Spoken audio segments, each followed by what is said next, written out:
If you're a real estate investor that is struggling with cold calling or any of those old school tactics, and you want to get in on the newest strategy, the best strategy for doing wholesale deals easily and do it in a way that would allow you to cover the entire country. So the entire US of A is your market, then this video is for you, because in today's video, I'm going to walk you through my entire nationwide wholesaling model with using online advertising. In fact, I've got a document that I am going to be walking you through step by step. You can see the table of contents.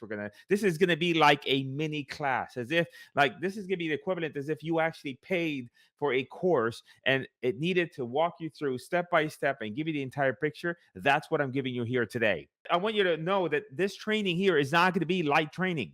This is going to be a training that is unlike anything you have encountered before when it comes to free training, because I'm going to reveal everything. In fact, one of my students here recently just made a comment to me, and he said, "Chico, I've been wholesaling for 6 years, and it has never been consistent until I found your channel, and I went nationwide with Facebook a couple months ago after watching YouTube, and it has changed my life." And so I wanted to share that with you because this is how much of an impact this training can have for you. You know, this is for both beginners and experienced wholesalers. If you are new to wholesaling and you're looking for a path that has the best chance of success and the least amount of friction, then this training is going to be for you. If you want to avoid all those outdated strategies, such as cold calling and direct mail and sending out a bunch of text messages, if you want to avoid that, this training is for you. If you are experienced and already doing deals, and maybe you just want a better way, you want a more efficient way to find deals, you want to expand your horizons, then this training is for you. This is for you if you want to avoid spending hours on the phone cold calling and trying to find a deal. If you want to avoid dealing with rejection from property owners that never really reached out to you, and you're calling them out of the blue, and they're like, "Who the hell are you?" If you're going to get away from expensive direct mail, where you have to spend a considerable amount of money just to test direct mail to maybe have a few phone calls. If you're already doing direct mail, you already know that. If you're not, then I'm going to save you a whole lot of money. If you want to avoid having to deal with property owners that just consider you an annoying pest because they never reached out to you instead of a welcome guest, this training is for you. And the great thing about the nationwide wholesaling model is that you're going to have less competition. You're going to have more opportunities. You're going to be dealing with property owners that are happy to hear from you because they're reaching out to you as opposed to you reaching out to them. And you can set up a system of lead generation that's going to work even while you're not working. With cold calling, you have to be on the phone cold calling and speaking with these property owners. You can have a system in place that's just going out there, finding motivated sellers, having them raise their hands, and then reaching out to you while you're doing something else. That's what we're here to teach you.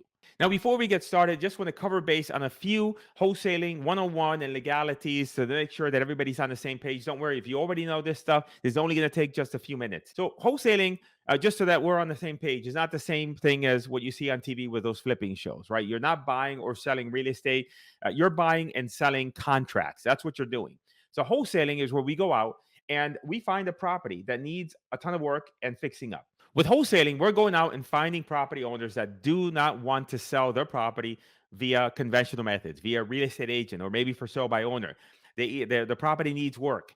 They maybe inherited the property. Maybe they need to sell quickly. Maybe they just can't sell the property with conventional financing because it's too horrible of a shape.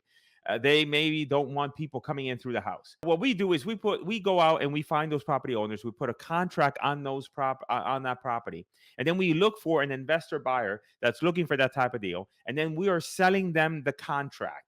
And by adding an assignment fee to that contract to our original price with the property owner, and that's how we make our money. So let me just go quickly through a very quick example, which is here. Let's say that we have a property owner that has a property where it's worth $175,000. We're going to contract that property for $100,000. So there's a $75,000 spread. We're going to find an investor that's looking for a deal just like this, and we're going to offer them the deal for $115,000 for them to take over our contract. They're going to say yes, and then what we do is we assign them the deal. And in about 2 to 3 weeks' time, the investor buyer is going to close on the property. They're going to bring $115,000 to the closing table. $100,000 is going to be toward that seller, and then the 15,000 is going to go towards you. And with this entire process, you never put up a deposit. You never needed to take ownership of the property. You never put a down payment. You never needed to go out and get a bank loan. And that's the beauty of this business. Now, let's talk about, first of all, how not to get in trouble with wholesaling, because it's very important that wholesaling does not require a license except for two states. And those two states are Illinois and Oklahoma at the time of this video. And so those are the only two states that we can't do this in. Other than that, then you can do business in 48 states. I've never done a deal in Alaska, so if you didn't want to do any deals in Alaska, then maybe down another one. But that's about it. Those are the only two states that you have to be mindful of, and that is it. Before I go into nationwide wholesaling step by step and I walk you through the entire system, let me just kind of share a little bit of my story and how all this came about. I was born in the island of Puerto Rico. I don't know if you can tell my accent, but this is the house that I actually lived in Puerto Rico. And then I came here to the US, and this is the house that I lived in the US, living on welfare and food stamps. And so I didn't come from any money. I did what everybody says you should do, which is I went out and I got a degree in accounting from Florida International University. But I worked in accounting for about 6 months and I hated it. I was like, oh, this ain't for me. So I started to look in a bunch of different opportunities. I got my real estate license. You don't need a real estate license, but I got my license back in 1990. And I got the opportunity to sell foreclosed properties for the banks. And I had a guy that was buying most of my deals.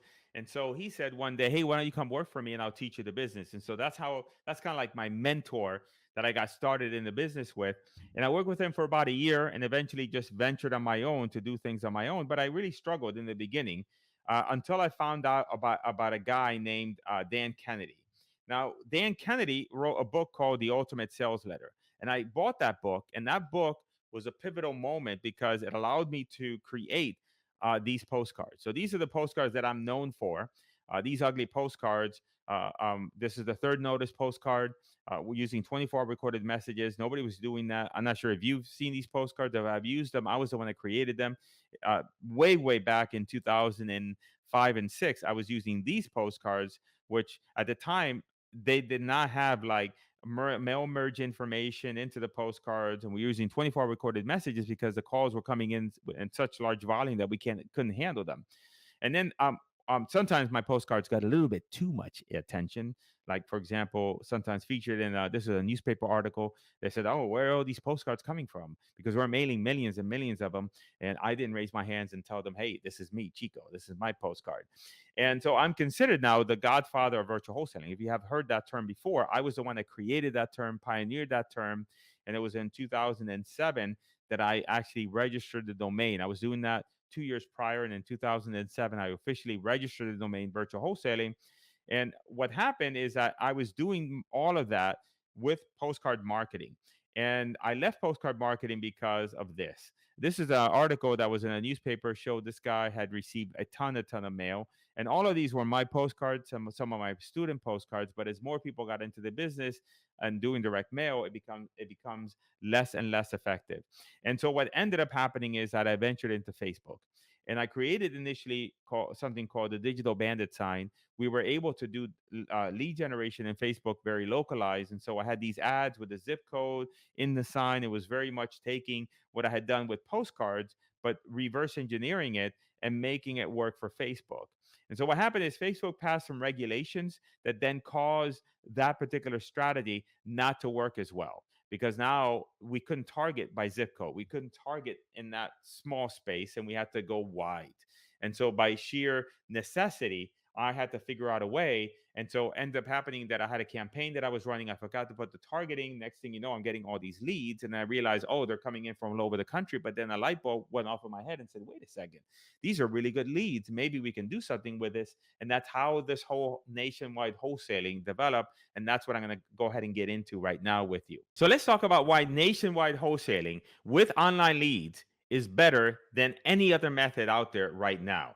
First of all, let's talk about why local wholesaling is really a tough way to get started in this business. First of all, everyone is targeting the same list. If you think about it, everybody goes after the tax delinquent list, the absentee owner landlords, the probate properties. So they go out and they acquire all these lists. And then now they got to go out and try to reach out to these owners. Everybody does the same thing. Everybody's doing direct mail, cold calling, or text messaging. Maybe you're doing that too as well. And so I call this a brute force method, right? Because you need to do a lot of volume of these activities to get meaningful results. Sometimes people reach out to me and say, "Hey, Chico, I'm doing an hour worth of cold calling and not getting anywhere." And I say to them, "You got to do 5 hours of cold calling, 5 days a week for an entire month, and then maybe you might get some results." And you are chasing people down. These are people that did not reach out to you. They did not want to hear from you to begin with. And so when you call them and reach out to them, they're very angry. And you have to do a lot of convincing because of that. Because you have to think about this. You have to convince them, first of all, out of the blue, who are you? What do you do? Are you a scam or whatever? And then once you get past that, then are able to get into that conversation about, hey, are you looking to sell your property? Let's talk about it. Let's get into the details of it, etc. So it just makes the business a lot more difficult. Virtual wholesaling, which I'm considered the godfather of virtual wholesaling. I pioneered the term. I started virtual wholesaling back in 2006. I registered the domains in 2007. So a lot of the people out there teaching virtual wholesaling right now are people that are my students that got their information initially from me. The premise of virtual wholesaling is you can go out into other real estate markets. So if your market is not that great, you can go into another real estate market, right? Because maybe you're thinking that, hey, it might be easier. But the problem is that you're still facing difficult competition in whatever other market you choose because you're still picking one market to work with, right? That's the problem. You're picking one market and you got to make that one market work. And then you end up still doing the same things as local wholesaling. You just happen to be doing them in another location. So you're still going out and finding a list of properties. You're still reaching out to them via cold calling and direct mail, SMS, and all these other conventional tactics. And everything is just laborious and very expensive. Now, some investors go out and try to do online lead generation in a local market, either their own local market, or maybe they could do virtual wholesaling and they're doing it in another market, but they're still picking one market. That's the whole problem with this. You're picking one market to do deals in.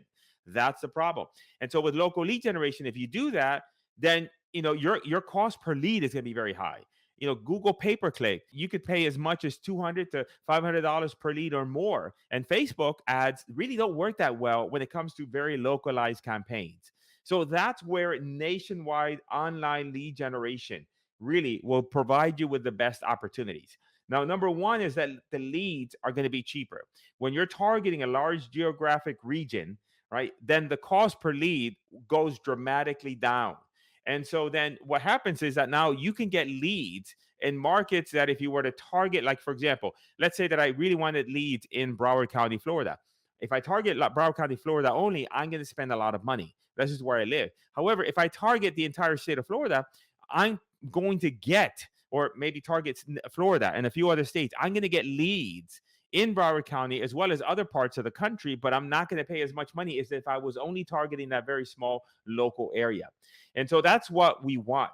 And so the targeting options when it comes to this wide market approach is very simple. Either you can target nationwide, so you just say United States, you're going to target the entire country.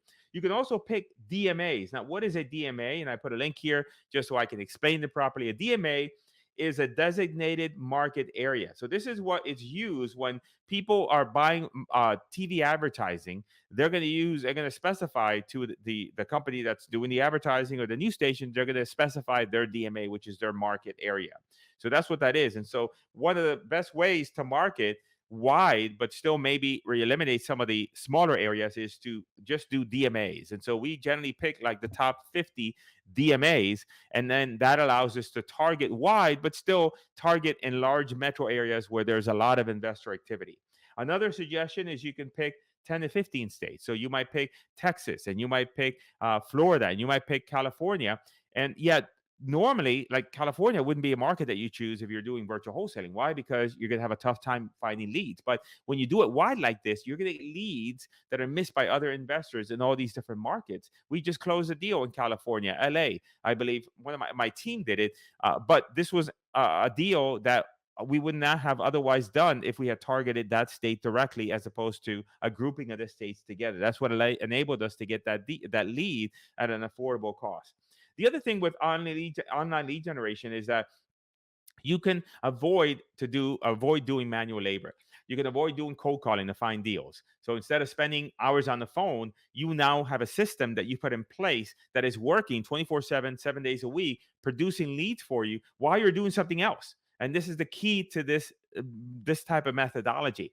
And you can use technology as opposed to other human beings in order to create a system that brings you deals and leads each and every single day. And you're also very important. You're dealing with an inbound seller lead. This is so important because when a prospect fills out a form and then you call them, guess what? They were expecting your phone call. They are happy to hear from you. They want to hear from you. They raised their hands. Compare that to a cold call where you're calling them out of the blue. You're like, how do you get my number? My number's not listed. And then now you've got this combative type of situation here. That's what this helps you avoid. Online lead generation, warm people raising their hands and saying, yes, I want to work with you. So up to this point, I wanted to just lay the groundwork because, I wanted to make sure that we were all on the same page. And I wanted to make sure that I sold you on why I believe that this is really an amazing strategy for you to follow. Before I started to go through the process of, hey, step by step, how do we do this? And then that way, as you're watching this step by step, now you're doing it with enthusiasm and you're doing it with intention and you want to absorb it because now you understand that, hey, this just might be the thing I've been looking for. All right, so let's talk about some of the foundational stuff and the systems that are required for you to run nationwide wholesaling effectively with online lead generation. A couple of things you're going to need is you're going to need a domain name. All right, that's simple. Everybody nowadays should have a domain name. Nobody gives out business cards anymore. You just give out your domain name. You need a good domain name. You need something that is descriptive, even if it's long. For example, a domain here that I picked as a good domain name, and I don't know if this is available or not, is Sell Your House Quickly Today. That's what you want. Because when you call a seller and you tell them, hey, this is Chris from Sell Your House Quickly Today, then they automatically know what you do, right? It's automatically there in the domain name. They're like, oh, I get it. And you have a website. Okay, great. This is legitimate. As opposed to like you could have a domain name called Home Solutions LLC. But when you call a property owner and you say, hey, this is Chris from Home Solutions LLC, you know what they're going to say? What the hell is Home Solutions LLC? They don't know. So it's not a good domain name. Also, a bad domain name is when you try to be pretty and cute, like quick sale for you. Like, okay, now you have to like, okay, yeah, Mr. Seller, oh, I couldn't find your domain name, Chris. Well, you gotta, it's not for FOR, it's the number four, and then it's not you like in YOU, it's the letter U, and see how that gets complicated. So don't do that. Don't pick a domain name like that. You're also going to need a website. You need a website because you're going to be running paid ads to that website to collect the customer's information, and you want a page that converts prospects and get them to say yes. And there's a variety of different things out there. I'm just going to tell you what I use is I use ClickFunnels. You may not be familiar with the tool that a lot of marketers use. And so we actually have, if you see here, you go to flipanywhere.com/ClickFunnels, you can get my landing page template that you can use to go ahead and start using this strategy and this technique. Now, when you get my template, it's a website template, very simple, that when you go to property owner and you say, yeah, this is my domain and here's where you can find me, they can go and click on that and see like, oh, this is legitimate. But at the same time, it's built for conversion so that we can make sure that people submit their information without leaving. The next thing you're going to need is a way to communicate with prospects, and that's going to be your phone. Now, look, don't get complicated. Worst case scenario, you can use your mobile device. Now, you might say, well, gee, I don't want them to know who I am. Why would I have them call me on my personal phone? Listen, do you want to make money or do you want to worry about the details? Use your phone. They filled out a form and they requested to hear from you. They're going to be friendly. They're not going to be mad at you. I promise you that. However, if you wanted to have a separate system altogether, you can use Dialpad. Now, Dialpad is a phone system that's virtual. You can use it on your device. You can use it on the computer. Works great. That's one system. If you use our CRM that we're using right now is a system called Follow Up Boss. This is what we use in order to manage our leads. They have an internal phone system. So if you really want to get complicated and really get like really techy, you can use a CRM or a system like this and that has a built-in phone system. But really, just keep it simple in the beginning. Use your phone, call them, text them, and that's all you need. The next thing you're going to need is a way to manage your leads. And there's a couple ways to do this. At the most rudimentary level, we use a system called Trello, and where you're using this to keep track of your leads. When the leads come in, they're automatically pushed into here. And then you just kind of move the cards along as you're working each lead. This is the simplest one to set up. And then the second option is you wanted something more robust. You could go ahead and go with Follow Up Boss, which is a very robust CRM that includes all kinds of bells and whistles, including a phone system internally, so you can text message, you can call people right from the system. You can have phone calls recorded as well. So it's a very robust system. But those are the bare essential tools that you need for nationwide wholesaling. Now, the big question when it comes to online advertising, because that's how we're going to go out and find these motivated property owners, is should you start with Facebook or should you start with pay-per-click advertising? I'm going to lay out the pluses and the minuses for each one and tell you then what I believe you should be doing. So with Facebook, there's definitely pluses. Number one is you can start off with a very low budget of say $20 a day, even $10 a day will get you leads. It's easier to get right. Facebook is easier to get right and not make mistakes, which end up costing you money. You're getting leads that are actually not searching for a solution.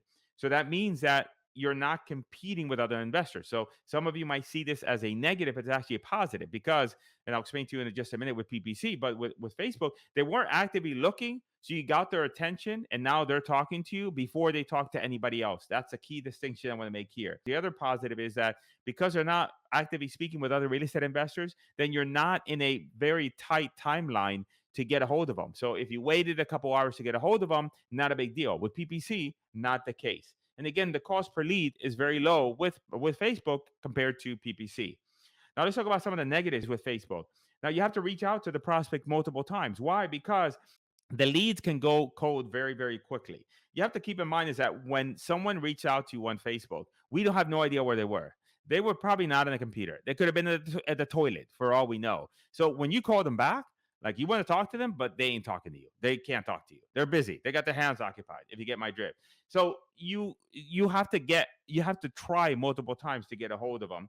And with Facebook, you're going to need more leads in order to find a deal, typically in the range of 30 to 50 leads in order to find your first deal. So let's talk about PPC and some of the pluses. Now, the plus to PPC, and just to make sure that we understand, when I say PPC, meaning that pay per click, if you type into Google, sell my house fast, sell my house for cash, I misspelled that, then you're going to get these results. You see how it says ad? That's an ad for a real estate investor.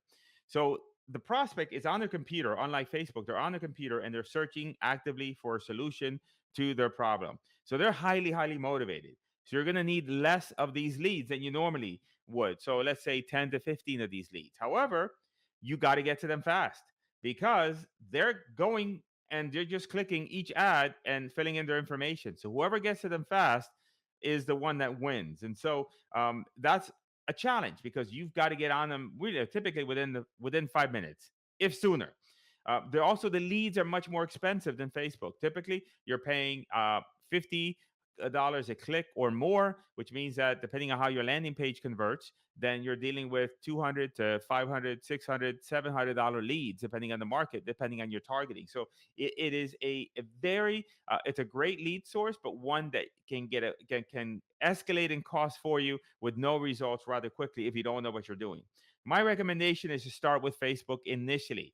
Do your first 3 to 5 deals. Become consistent with your processes and your lead follow up to close these deals. And then you can start implementing Google pay per click. That's my advice to you. Now, I want to share with you because one of the questions could be is okay, well, how much of these leads can I get on Facebook? There's a lot of people on Facebook. And here, just an example of a couple of different campaigns. Now, I don't want to scare you because there's a lot of spend here. You don't have to do this. I know what I'm doing. You can get to the point I am, but I wanted to show you this from the realm of possibility of how many leads are there that you can acquire. Here's an example of a campaign that I ran over several months, spent $23,000 and generated 784 leads at an average cost of $29.55 per lead. Here's another a set of campaigns that I ran for 20. I spent about $20,000, 20,407.57. I generated 667 leads for $30.60 per lead. Now, again, I'm showing this to illustrate you now the fact that there are a lot of leads on Facebook. It is extremely profitable. I I'm not in the business of giving Mark Zuckerberg and Facebook free money. I would not spend $20,000, all right, if I wasn't getting the result. And the great thing about Facebook is that you never spend $20,000 unless you spend $20 and you got results. And you said, you know what, tomorrow I'm going to give Facebook another $20. Why? Because I gave them $20 today and they gave me lots of leads. So guess what? I'm in for the party tomorrow. So that's a great thing. So let's talk about how we advertise on Facebook. First of all, you need a personal Facebook account. So I'm assuming you have one. If you don't, you should get one. You don't have to look at cat videos. You don't have to do all that crazy stuff on social media, but you need a Facebook account in order to be able to access Facebook. So you should have an active profile. Don't go out and just start a brand new Facebook account and then quickly set up a business manager and start try to run ads all in the course of 24 hours because Facebook is going to flag you. You want your account, your personal profile to have a picture on it. You want to belong to a few groups. You want to be able to post a few things on your timeline so that it looks like a normal person is using Facebook. And then what we do is we don't run ads from our personal Facebook account. We create what's called a business manager. And a business manager, if you go to business.facebook.com, then you'll have the opportunity to create one. And then so inside of the business manager, you're going to create certain things. So you're going to go ahead and create inside of your business account, inside of your business manager, you're going to go ahead and create an ad account inside that business manager. You're going to create a business page which is how people are going to see your presence on Facebook. You're going to create a pixel, which is how Facebook tracks activity on the web and on the platform. And you're also going to need a website. I mentioned before, you need a website for credibility purposes, but you need a website for running ads. If you're using what's called lead ads on Facebook, which is where a form will pop up on Facebook and allow someone to enter their information, you're going to need you need to provide that lead form a link to a privacy policy on your website. So if you're sending people from Facebook to your website to collect their information, such as a landing page, then you're going to need you're going to need a website and a landing page that converts. And again, you can get my landing page template if you go to flipanywhere.com/click funnels. That allow you to get that template, and then you can now start using my template that I have proven to work over the course of hundreds of thousands of dollars worth of ad spend. Now, in terms of a budget, you want to start with a budget. I recommend a budget of $20 a day to make sure that hey, you're doing things correctly, you're getting leads, everything is working, and then at that point, then you can start to spend more money, and you can increase your budget to $50 to $100 a day. Keeping in mind is that the higher the budget, then the larger the geographic region has to be. So again, as you spend more money, right, you want to keep this in mind is that you want a large geographic region. And so I recommend in terms of target nationwide initially. It's going to get you lots of leads, lots of opportunities to speak with property owners, going to get you the least expensive leads. Then you can always narrow it down to the top 50 DMAs. And we provide the DMAs to our students, but you can easily Google that and learn how to do that. But we narrow it down to the top 50 DMAs where we know that there's a lot of investor activity, so that we know that when we get a lead there, and if it's a viable lead, then we're going to be able to find the investor buyers for it. Or you can also just narrow it down to the top 4 to 5 states. You can pick Texas, you can pick North Carolina, South Carolina, Florida, California, and then advertise in those areas. This at the smallest geo, target your entire state. However, that depends on how small your state is. If you're in Rhode Island, that's a relatively small state, so that wouldn't be a good state just to target. If you live in Rhode Island, you want to expand. If in Florida, for example, I'm in Florida, I can target the entire state of Florida because it's a pretty large state. Or if you're in California, but even then, I still recommend you target at least 4 to 5 states. Now, let's say you are running your ads and now you're getting property owners to raise their hands and to say, "Hey, I'm interested in selling my property. What's next? How do you deal with these?" First of all, the tools that we use in order to analyze properties are just a few, and you don't have to pay a whole lot of money for them because one of them is Google Maps, the other one is Zillow. And what we do with Zillow is we're looking for active properties and we're looking for sold properties in around the area where the subject property is located. And for active, we want to see activity. We want to see, because sometimes we get deals in small towns that we can still do deals with. So the fact that the property is in a smaller town versus the large metropolitan area, that shouldn't deter you from working that lead, because we make a lot of money with those leads. But you do want to go into Zillow and see that there's activity, at least in that city, or a town that's 15 to 20 minutes next to it. We also want to see a good amount of sales when it comes to sold property on Zillow. And so we're looking at Zillow for that. And then if we can't find the property on Zillow, then we're using Realtor.com, sometimes Redfin, but only again if we cannot find the property on Zillow. But if we can't find it on Zillow, then typically that raises the flag, because if it's not on Zillow, maybe it's just too small of a market for Zillow to be able to pull data, which means that we may not be able to find buyers in that area. And I'll get into how we find buyers in just a minute. Now, in terms of analyzing the property, I'll give you a very simple framework, and that is that if the price on your think about this, if think about the price that you're able to take this property and put on the contract, adding a ten to $15,000 assignment fee, whatever that price is, that's the price that you're going to offer to investor buyers.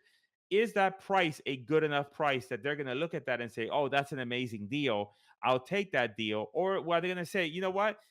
That's not such a great deal. I can go on the multiple listing service, call a realtor, and find exactly the same type of deal.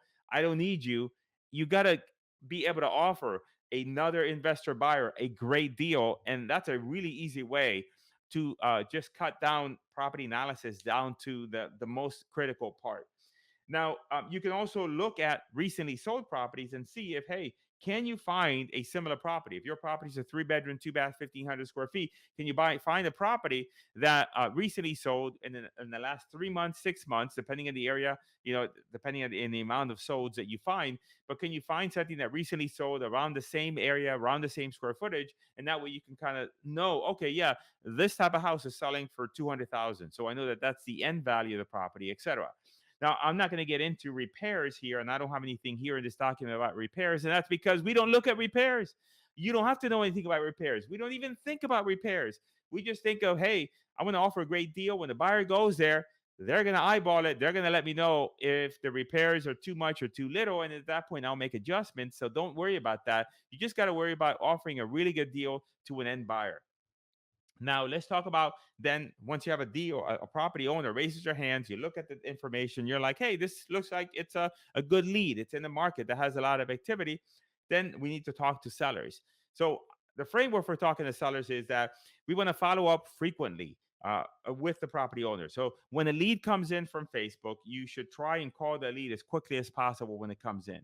With Google PPC, if you're doing Google PPC, which I don't recommend as a beginner, it's especially true because they're filling out the form and they're filling out a ton of other forms. So you got to get on them right away.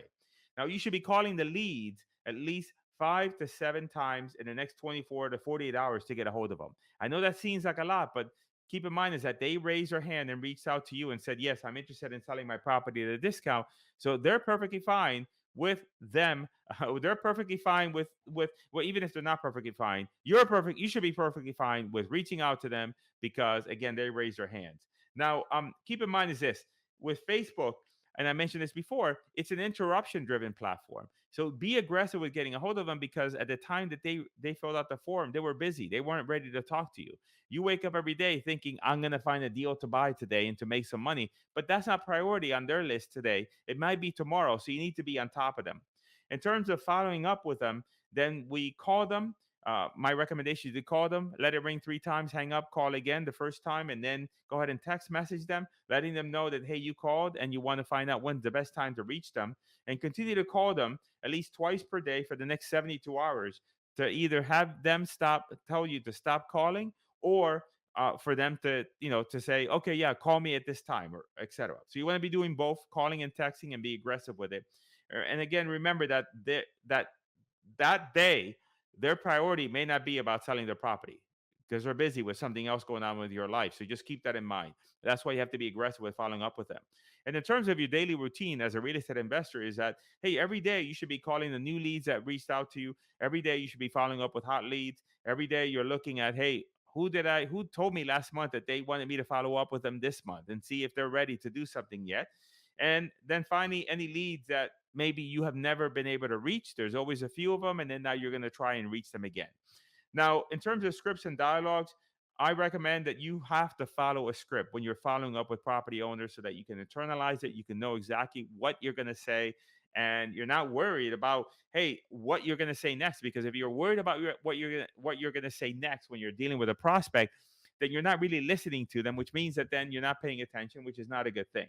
So you should be practicing your scripts daily. And in terms of a recommendation for a book or system, I recommend this book here by Jordan Belfort, Way of the Wolf. Great book, teaches you tonality, teaches you sales. Highly recommended. So go ahead and go with that. Let's talk about negotiating with sellers. Remember this is that sellers never give away their equity. What they're doing is they're trading their equity for something else of value, right? They either want speed, convenience. They want you to take over their tenant problems, or whatever problems they have. They don't want to deal with them. So you have to figure out when you're on the phone with the sellers what their needs are and how to accommodate them. And a great tip is that when you're dealing with property owners that are living at the property, ask them if, hey, Mr. Seller, would it be convenient for you if we could close on the property, give you your money, and then allow you to stay in the property for a few weeks afterwards? So then that way you don't have to worry about anything, and now you don't have that much pressure. That is a very, very good benefit to offer a seller. It's going to get you deals. Remember that. Now, when we send a contract to the seller, we're going to send them a contract that includes a couple things. It's going to include, it's really a contract package. It includes a cover letter, a contract, and some of the reasons why they should do business with you, really nicely laid out. So then that way they feel that, oh, we've got somebody legitimately that knows how to run their business. And now you're going to be seen as legitimate in front of them. In terms of contracts and clauses and provisions, you want the deposit due after the inspection period. The closing date will be 30 business days. The inspection period is going to be 10 business days. Now, really important is let the seller know that it's it's not a done deal until after the inspection period, because you don't want them going out and putting deposits and stuff, moving out of the house when you don't know if a buyer is going to take over your contract and you're going to do that during your inspection period. If you cannot find a buyer during the inspection period, that's why this inspection period is very important. If you cannot find a buyer, then you would immediately let the seller know that, hey, we're not going to be able to go through with this particular purchase because we weren't able to find a funding source. Now, if you know much sooner, if you start talking to buyers, and after a few days you realize that this thing is a big, huge turd, then cut it loose. Don't let it linger unnecessarily, because maybe the buyers tell you, hey, you got to put this thing on the contract for a lot less price, and the seller's not willing to budge. So you know what you got to do? Just cut it loose. Once we have a deal approved with us and the seller, we're going to use HelloSign. That's what we use in order to get our contract signed. You can also use DocuSign. I find that HelloSign is much easier to deal with, easier to use. So that's what I would recommend you do. Sometimes you have to send a paperwork to the seller with a snail mail. So if you need to send a contract, use priority mail, use express mail so they get it as quickly as possible. Send them a contract package, 2 copies of the contract, one for them to sign, one for them to sign and send back to you. You sign both when you send it to the seller, because when you send it to the seller, you always sign first, always. So once you have the seller sign the contract, how do you get photos of the property? Because you've only seen this on the internet, you've seen it on Google Maps, but now you got to talk to buyers. How do you know how this property looks like in the big and inside? Well, then what you're going to do is you're going to ask for photos of the property. You're going to get the photos one of three ways: either the owner, from a service provider, or from going on Craigslist and finding somebody to do it for you. If you go for the owner, you can ask the owner to send you photos of the property in order to expedite the process. You want to make sure that you give them instructions and exactly what photos to take and how to take them and everything else, and then have them email you the photos, not text you the photos, because text degrades the quality. You want them to email the photos, or maybe put them on Dropbox, or maybe a Google Drive. And if you're going to use a service I recommend is a service called BPO Photo Flow. The worst absolute name, I think, when it comes to a service, but hey, it works for them. And you can pay 50 to 75 bucks to get photos of a property in the inside. Now, sometimes you cannot find someone to take a photo of you because they have limited coverage. So that's how you get into Craigslist. You're going to go ahead and put an ad on Craigslist, pay 50 to 75 bucks for somebody to take photos for you.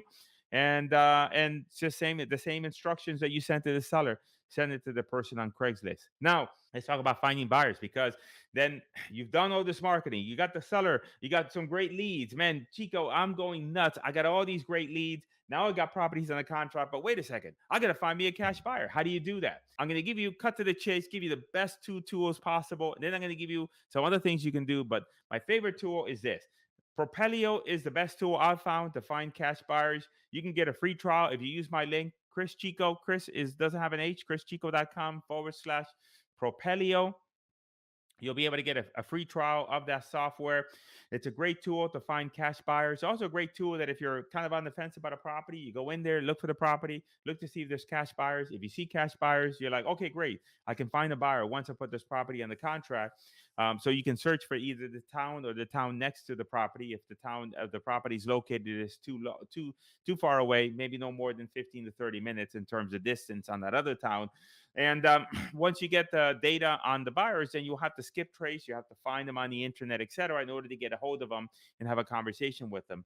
The next tool is investorlift.com. Now, I just changed the URL here. So if you go to chrischico.com/investorlift, you can get access to the tool. I'm a paid customer. Anything I recommend you, I'm always a paid customer of first. And this is a professional grade tool. It is pricier. So I recommend it's a great tool because it gives you access to the buyers, and then it gives you the phone numbers, and it's so easy to find them, much easier than Propelio, but it is significantly more of an investment. So my recommendation, and it has a lot of other features in there. My recommendation, if you're starting out brand new, use Propelio, get your first 2 to 3 deals under your belt, then you can invest in a tool like this. Other methods of finding buyers are either other wholesalers, real estate agents, Facebook Marketplace, Craigslist, Section 8, website. I can't get into the nitty gritty details of all of this here on this video because otherwise we'd be here for 2 to 3 hours. I know you like spending time with me, but that would be really exhausting just to cover all that in one video. Let's say now we're at a point where we found a buyer. How do we sell the deal?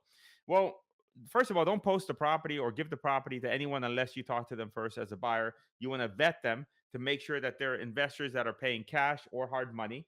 That's really, really important. You want to deal with professional home buyers that know what they're doing. Very, very important when you're doing this business. In terms of showing your deals, you're going to let the buyer know to not speak with the property owner about price. If they've bought from other wholesalers, they know the deal, they know that that's what they got to do. And then you want to present the buyer to the seller as your funding partner, which in essence they are, because they're going to bring the money to the table and close on the deal. So you're vetting funding partners that are going to be able to partner with you on the deal, and that's how you're presenting them. And then let them know that it's okay. They're going to ask you information about the property, but certainly they might ask you. They shouldn't ask you anything about price. That's between you and I, because I have a separate deal with them, because they're going to be kind of doing the boots on the ground and the work, etc. But so if they ask, just no need to answer that. Just let them ask any questions about the property. And then what you do is that if the buyer sees it, they say, "Great, I want the deal." Then you're going to negotiate with the buyer. Now, if the buyer doesn't want the deal, very important, find out what price. Like if you offer them the deal at 115, they say no, that's not for me. Ask them, how much would you pay for this property? They say 95. Well, at least you know. And if you get 2 to 3 buyers that tell you the same thing, then guess what? Now you know you need to get a lower price and get a price reduction from the seller in order to be able to make your spread. Then you get the assignment of contract and you get a deposit. We get 2 deposits on the assignment of contract. So if you have a deposit if deposit with the seller says $500 due after the inspection period, I'm going to get from the buyer 5,000. 500 is toward the contract with the seller. 4,500 is toward toward the assignment of contract. So then that way those are separate, because we want them to put up enough money so that they're not going to walk away from the deal. And so, depending on the price of the property, the deposits could be anywhere between $2,000 to $10,000. Finally, how do you close the deal? Well, we got to go out and we got to find a title company. Typically, I try and find a local title company that is used to doing assignment deals. So we want to make sure they're used to doing our type of deals. We ask the buyer, hey, if they're an active investor, who do you use? We'll use them. I do like calling the title company, making sure that they're okay with assignments and they're okay with our type of transaction. And then we give the seller the title company. We give the seller the title company information, and also the title company the seller information. Make sure that they're in touch with each other, and then we're going to follow up during the closing. The last thing you want to do is disappear with the seller, because then they're like, "What happened? Maybe maybe they're not buying the house, so I'm going to go and talk to another buyer and sell my property to somebody else." The next thing you know, 2 people have the same property on the contract. You don't want that. So in this scenario, you want to be in contact with the seller continuously throughout the process, because it's good customer service anyway. Let them know what's happening and how things are going, and coordinating with them. And finally, when the title company says we're ready to close, you tell the title company, hey, send me a copy of the HUD so I can review it, make sure it's accurate, make sure it's correct. Then you go through it with the property owner and make sure that they're okay with it. And then at that point, then they're going to go ahead and schedule the closing. Everybody shows up. You get paid by wire transfer, and you get your first deal done. Nationwide wholesaling. A lot to cover, but I tried to give you the big, broad strokes and kind of walk you through step by step how it all works. So there you have it, nationwide wholesaling step by step. Do me a favor, if you like this video, this format of the video, if you felt that it was instructive, I want you to go ahead and make a comment and say, Chico, this was amazing. If you don't like it, don't tell me because you hurt my feelings. However, if you wanted more information on how we can help you do this and how we can help you walk you through step by step and show you exactly how to do this, how to implement it, how to run the ads and everything else, then go ahead and click on the link in the description. It'll take you to a page where you can input your information and then you can get more details about exactly how we can help you with this. In fact, I'm going to go ahead and put that link right there. If you go to my name, chrischico.com/training, chrischico.com/training, you're going to be able to get more information about that. Smash that like button and show me some love because we want to let YouTube know that, hey, this guy Chico, he's all right. He has good training.